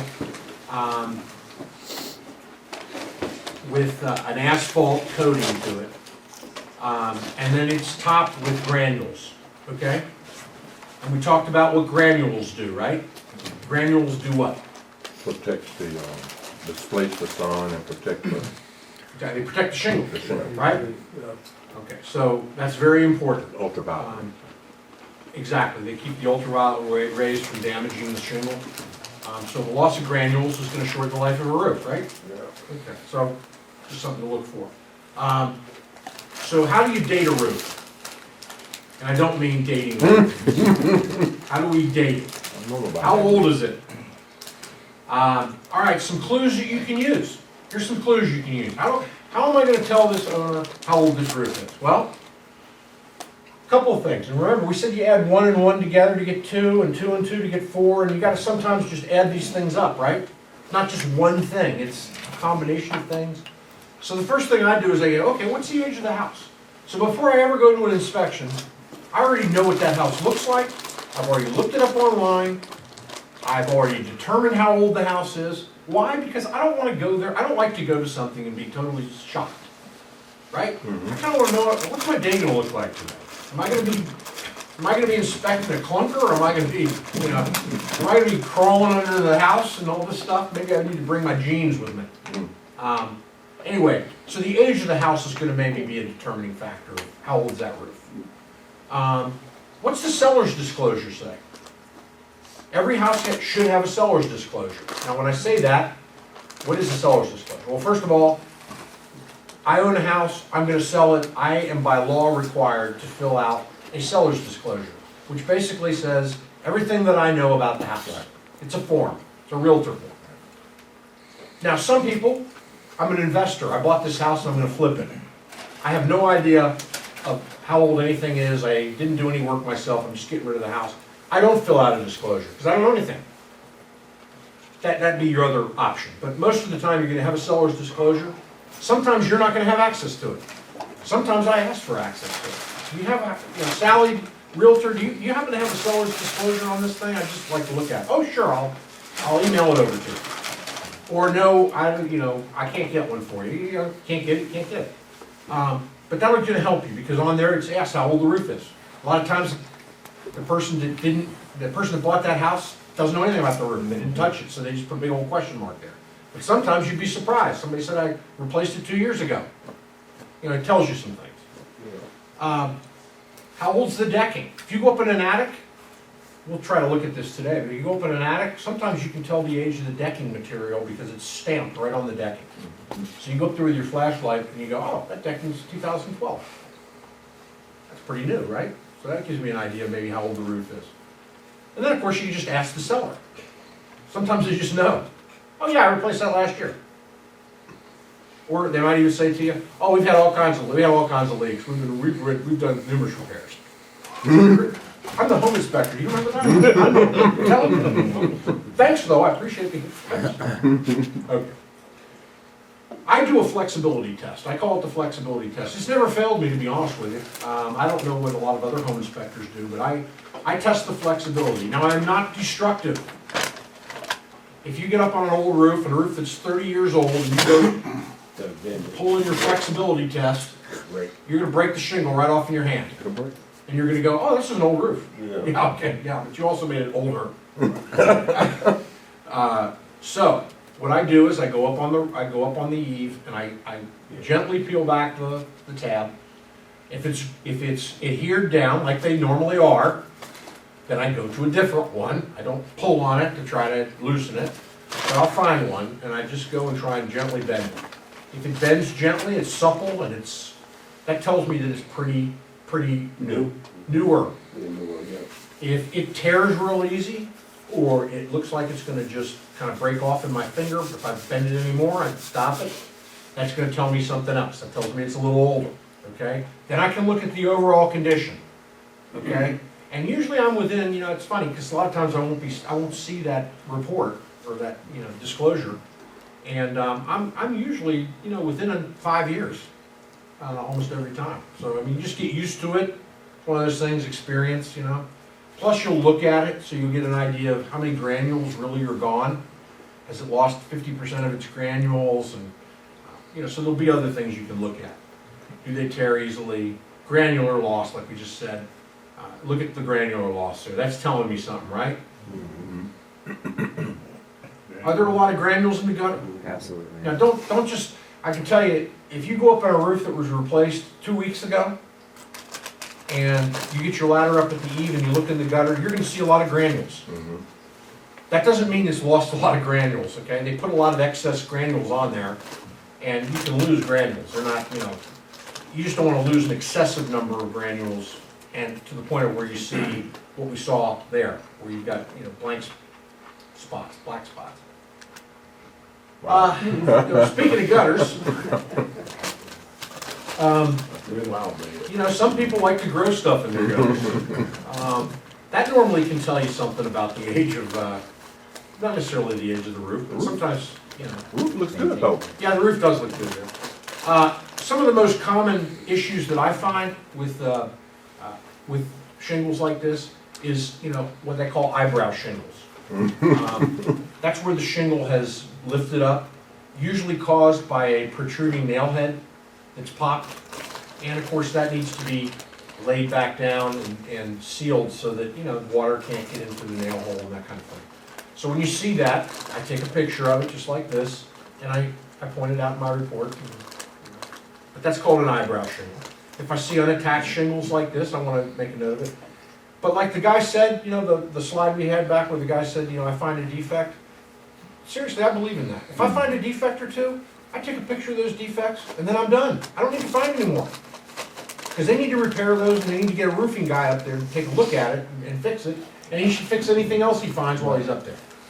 If they're hiring a roofing guy, he should be up there looking at the whole roof, right? While he's doing these repairs. So find one, find two, move on.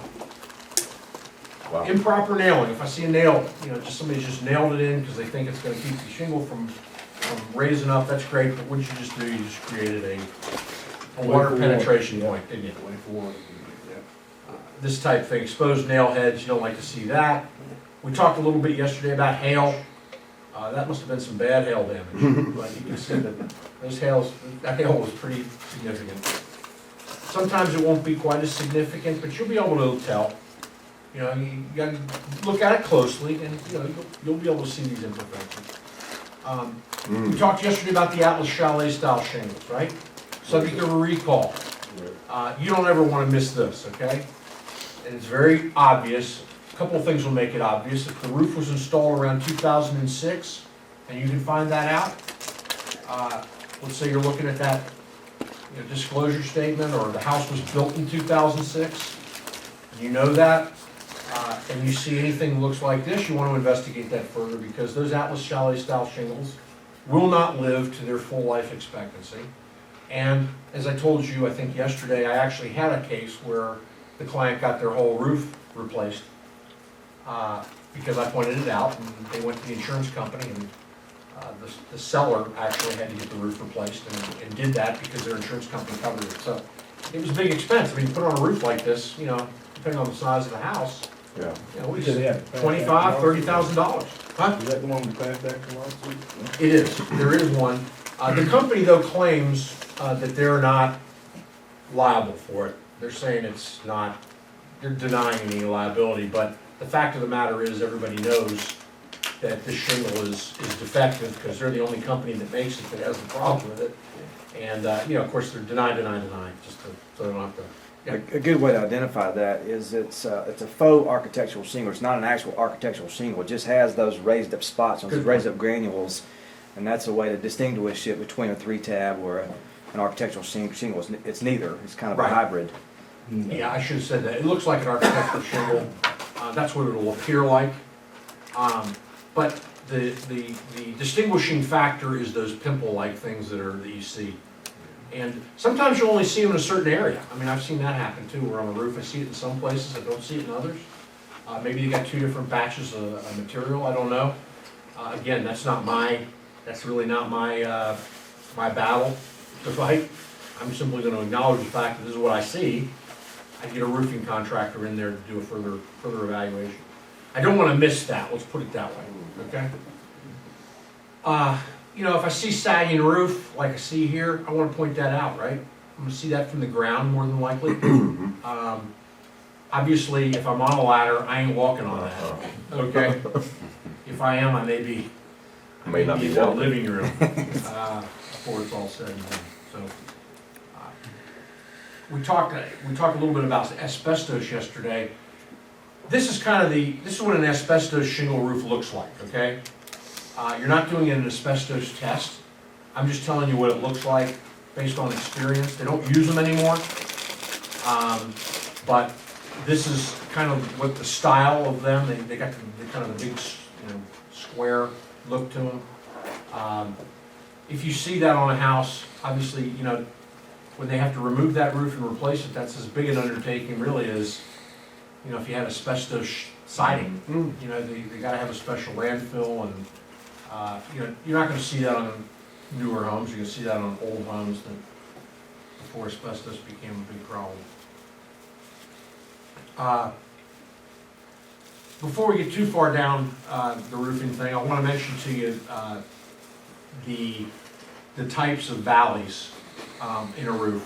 And the reason I mention it is you've got, really two types of valleys. You've got an open valley, and you've got a closed valley, okay? And that's where the roof, you know, where you have different, where the roof lines come together, okay? In some, you'll see where they have metal, they use a metal, product.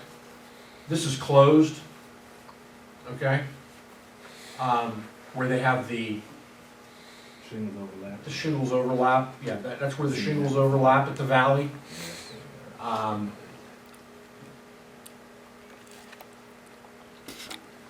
You know, there is you know, some people will say there's a more likely, likelihood of leaking in the valley, and think about it, it's true. Some of the things that can happen in a valley especially is it's a great place for debris to accumulate. And anytime you got a debris accumulating on a roof, that's a problem, right? Or could be a problem. So, anyway, you want to make sure those valleys are clear of any debris, reported if they're not. Also, other things that need to be checked for on a roof are plumbing boots. They really should be checked for proper installation. You can see here that the boot itself, it actually extends underneath the shingles here. And, you know, that's a proper installation, okay? Because now the water flows over the shingles and over the boot. So that all looks good. You also want to check for seals. Now again, if you're not on the roof, you may not see this. And you may not want to get close enough with your drone, because your drone may crash into the plumbing stack. And, you know, but, you know, if you're on a roof where you can see it or close enough to it, you want to make sure you're kind of looking for those things. There's a worn rubber, some worn rubber around that boot, and that's a potential water source. You know, we're missing the pipe, right? I was going to say, Watson, have you seen my pipe? We're missing the pipe. That's a call out, obviously. There are two things wrong here. Anybody want to guess what they are? Stack's too short. Correct. The stack's too short. Should be what? Anybody know? We're not measuring things, but how much should it be? 2 foot? 12 12 inches. inches, I think. It's, actually, it's 3 inches above the surface. 3 inches. 3 inches. That's it? Yeah. That might be 3 right there. Well, it's also got, you notice the roofing cement that's The being roofing used board to, was cracked. yeah, Hold the well, the roofing cement that's being used to hold it in place is not proper. nail down. So you would call that out as well. We talked about flashing. You gotta have step flashing where brick or any masonry contacts a roof, right? If you don't have that flashing, you need to call it out, correct? Mhm. We call that out? Yeah, Why? it's no step flashing. Okay. Good, I was just wanting to make sure you were certain of that. I didn't get that certain kind of response. What do you see here? We got flashing, right? Yeah. Is that all right? Yeah, look pretty good. Okay. What else we got? Grasshopper, who's the grasshopper? My daughter, right? You're close. Cricket. Not one. Same family. Why did I know that comment was coming? I paid him off before. Only wish, no. I was not talking about Jiminy Cricket, but we had cricket, and actually it's 36 inches. We did talk about that. I want to say, we didn't say 30 inches, we said 36 inches yesterday, right? You said 30. Did I say 30? I'm pretty sure. 36. No. I lied. Got a line on it. It's 36 inches. I had to refer back to my notes, I think. So what are we going on here? This is a chimney. No flash. No flag. That's pretty, you can tell that's a home, that's Billy Joe Bob came over. You said 30 inches He's or a busy wider. guy, Billy Joe, isn't he? Huh? You said 30 inches or wider. Okay, well, I changed my mind. 36. You're not measuring it anyway. What do you care? We'll hold you to it. All right. You might, though, really seriously, you might recommend a cricket, right? If it is, if it's 30 inches or even, 36 inches, obviously, you can tell by looking at it. Is there debris behind it? That'll be your first clue, right? If there's a bunch of debris there, you definitely would want a cricket there, and recommend at least that stuff be cleaned out. All right, here, this is just bad, okay? This is a ceiling above the fireplace. What's gonna happen? Over time, that's gonna leak, right? Mhm. You can't use, I don't care what kind of compound you use.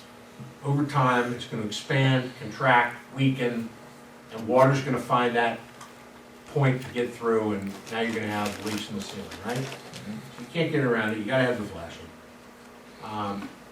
We talked about flashing yesterday a little bit, kick-out flashing, right? Stucco. Mhm. And why do we have that? Stucco absorbs water. Okay, well, and so what happens if you don't have kick-out flashing? To go behind the. There you go, goes Stucco. behind it, what happens? That, There's right? water damage, yeah. Now we got water damage. If they had kick-out flashing, we wouldn't have this problem. Water run away. We talked about making sure we have the proper flashing under siding, right? We want to verify that at least, to make sure it's there. We may not always see it very easily, because what? What have they done that we can't see Cover it? it up, some kind of, Well, they have covered it up, but what was the requirement that we talked about? it shouldn't be touching the roof. It shouldn't be, technically. How much clearance should there be? 2 inches. 1 to 2 inches. 1 to 2. 1 to 2 inches of clearance, right? We have that right here on this roof, which is good, which is fine. We see the flashing, right? Right. Okay. And that's nice that we can. We're not always gonna have that luxury because we're not gonna have that clearance, but we talked about that. If we see the flashing, and as long as we know it's cement siding, for example, we're not gonna call that out, right? But we would like to verify that we have metal flashing there. Okay, where the roof pitch, we talked about this, where the roof pitch is actually less than a 312, probably not a good idea to have skylights. And if we're gonna have them, and some people are gonna wanna have them, right? I gotta have a skylight in there, okay?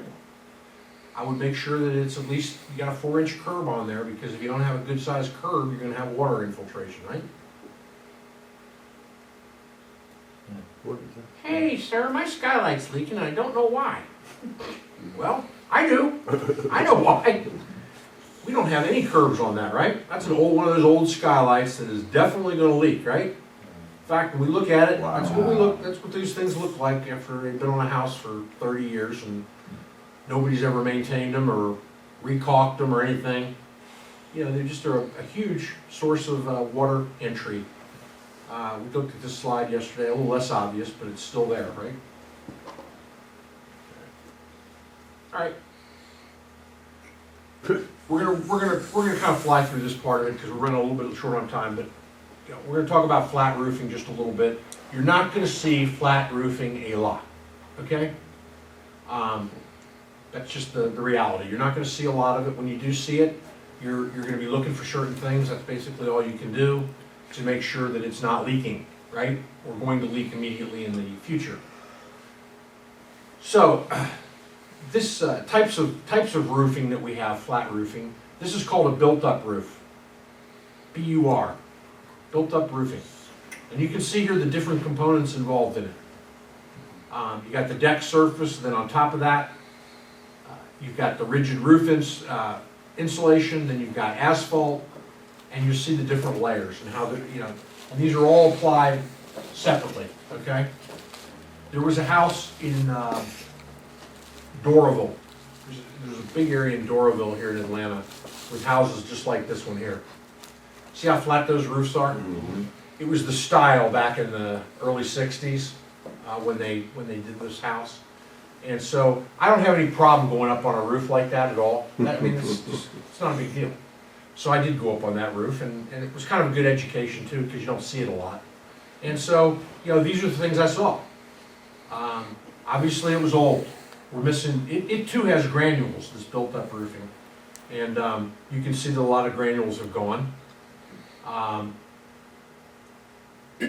And so there are areas, this roof definitely needs some attention. Okay, it's old. You see the blistering there that you can see? That happens from the sun, the heat. That just means that that roof is very old. And so I let these people know that that roof is going to need to be replaced very soon. This is called a modified bitumen roof.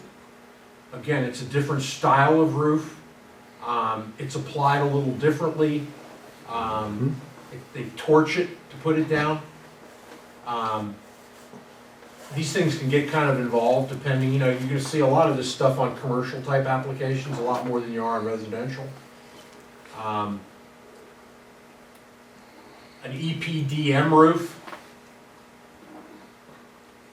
You have to ask what EPDM stands for, you don't want to know, right? Okay, let's move on. It's essentially a rubber single ply membrane, okay? I know that slide was going to blow you away. All right. It's built for about a 15 to 25 year life expectancy law, okay? Rolled roofing, that's what you're going to find a lot of on, where they have maybe a sunroom or something at the back of the house with a low pitch on it. What you need to know is the life expectancy on a rolled roof is about 5 to 10 years. That's all. It's just you don't get much life. They're pretty cheap, but you don't get much life out of them either. Roof like this, as you can see, it's no longer watertight.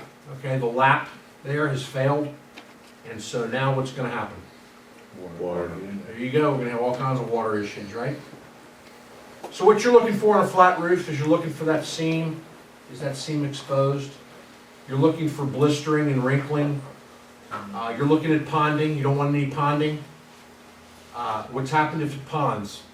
Like any other material that water sits on, right? Over time, it's going to degrade the material, and you're going to have water leaks. So now we're going to talk about chimneys a little bit. We all know what a bad chimney looks like. All right. What are some of the things you're looking for? Well, first thing I want to show you on this chimney is what a couple of things anatomy-wise you need to know. Because you're going to be calling out things, and you want to be calling out the right things, right? Anybody know what this is called? Cap. Very good. You knew that? Yeah. Why are you in this class? All right. So I'm tired of being the contractor, I want to be the inspector. Okay. I got you. Yeah, that's a chimney cap. Okay? You should know that term. All right? Not to be confused with, what's that? Come on, smarty pants. What is that? I know what it's used for, I don't know the exact name of That's it. a vermin screen, actually. Yeah. Okay? Shouldn't That's a vermin screen. Yeah, Ken, you should have known that, man. Why didn't you know that, Ken? I don't use them. Oh. It's a fire hazard. That's a fair answer. It's a fire hazard. When people put 1/4-inch hardware cloth over their chimneys, it is. Oh, okay. And then we've got, what's this? Cap on a cap. Nice try. That's all part and parcel of the same thing. These things are connected really together. It's a combination rain/vermin screen, okay? You'll be surprised, you'll see a lot of chimneys that don't have caps, or have caps but no screens, okay? And you want to call that out, because you know what? If you're down in a fireplace and it starts raining, and you don't have a rain or, screen on there, you got water coming straight down the flue, right? So you wanna make sure you have that. Here's a case where we've got a cracked chimney cap, right? We probably wanna call that out, that it needs to be repointed, right? It's not a big deal, just wanna call that out. It could get worse, could be worse than that. If it is, it'd be more of an issue, but that just needs to be, repointed. Okay, proper termination height. This is something that, you'll see on some roofs occasionally with some chimneys. And the requirement is, as you read here, it needs to be at least 24 inches above anything within 10 feet. You see that? Has to terminate at least 24 inches above anything within 10 feet. And really, that's for really two reasons. Can anybody think of what the reasons might be? The fire hazard as far as like embers and stuff coming Right, out. fire hazard would be one of them. Anybody guess what the other one might be? Smoke, If it's a right? wood burning fireplace, it could be a draft. If you don't have enough of a draft, if it's not above the roof line enough, you don't get enough of a draft. Doesn't Okay. pull it up. Smoke Yeah. goes back down. And yeah, you end up getting smoke in your living room. So, I did see a house not too long ago, there was the chimney, Wow. clearly not 3 feet as required, right? As this slide required, you gotta be at least 3 feet where the chimney exits the roof, right? So this one didn't meet that criteria. Here's a chimney that I saw, was a little out of plumb. And what is my, am I a chimney specialist? Did I call that out? Of course I did. What do you think I called that out as? Monitor? Yeah, I called it out as a monitor. It's been there a while, hadn't fallen over yet. Probably won't, just somebody, not Billy Bob, I'm not blaming Billy Bob. This, He couldn't have done that. this may have been Jose, the whatever, masonry guy or whatever he was. Anyway, it was out of line, so it just needs to be looked at. Somebody ought to look at it. If I see separation of the chimney in the house, depending upon the severity of it, I'm calling that out, right? Definitely want to get that looked at. How about this? That's scary, isn't it? That's just scary, looking at that. Okay, that's it for that. Any questions? The only thing I didn't see on that was the chimney pans, like the metal ones. I know you gotta look out Yeah, for those, so the they ones. start to rust out on you and stuff like that. Chimney pan. Caps, they use as Well, caps that's- too. Well, they are a cap, but they call them pans. They're metal. They're on a lot of your, Oh, on the newer stuff? yeah, the newer stuff, yeah. Yeah, I mean, there's really, I know what you're talking about, there's really nothing that I've ever really seen wrong with those things. I worked with a roofing company. We used to replace them because they'd be rusting, You see 'em Sometimes you rusting can paint them and just stop the rust, Right, but, yeah. you can I'm replace sure them. we'll probably see one on the house today, I mean, it's pretty common now. Yeah. I mean, Yeah. all right, so here's what we're gonna do, we're gonna break down into, two cars, I guess.